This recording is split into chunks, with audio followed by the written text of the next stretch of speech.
Okay. Hey, well, what's he I supposed have to my do? good friend, Dr. Dave Ellison, here visiting me today. And I'm really excited about something that he talked to me about the other day. He explained some things about cancer that I have never heard anybody put so clearly. And I've never even read anything put so clearly. And I've been talking to Dr. Dave about putting on a little talk here at the clubhouse in our park, up in Viking Park in Paulsbo. And I want to ask Dave the question about, could you give us a couple primers about, you're talking about everybody has cancer, that's something you mentioned to me, and then you talked about how it's a stem cell situation. I mean, I want to hear this again because it was really, really good. Well, okay. Yeah, are you pointing it at me now? You're on. Okay, well, thank you.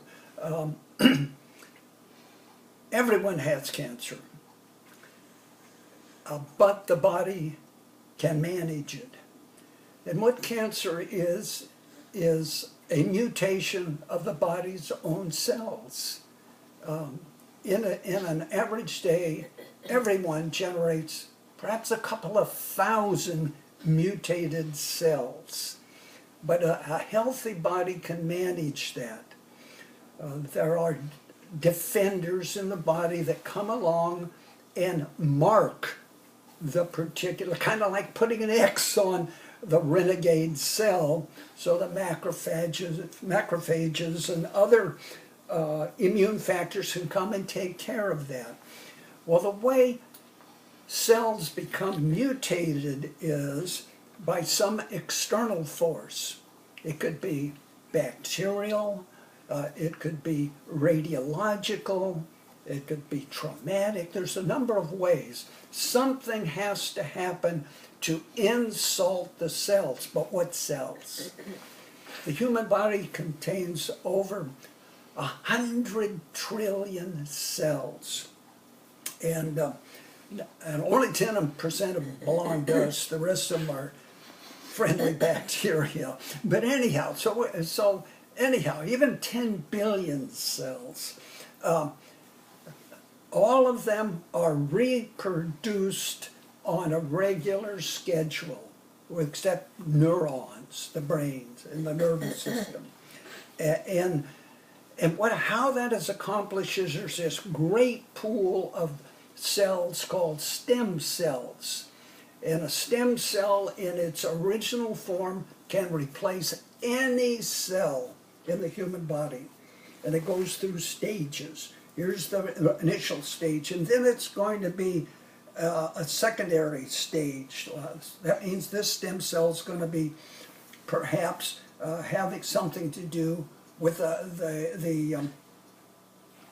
some organ, and it gets more and more specific. It goes through 3 iterations.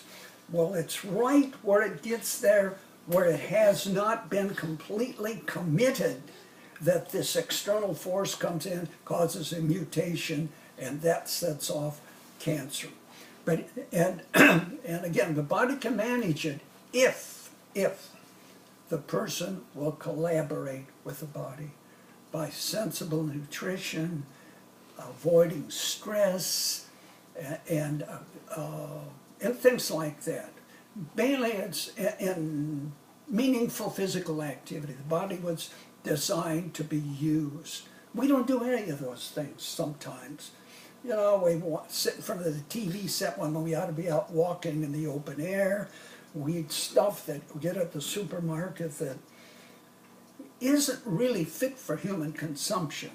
The bottom line of almost all processed food is shelf life, color, taste. It has nothing to do with nutrition. And so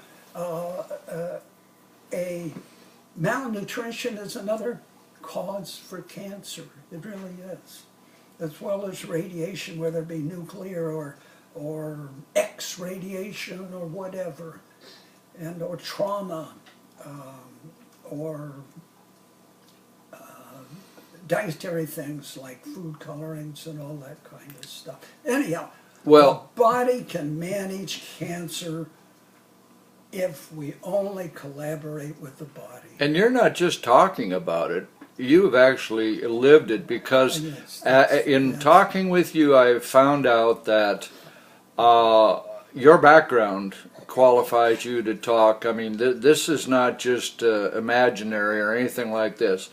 You've been in the fitness business. You've owned a gym. You've been a scientist in many different areas.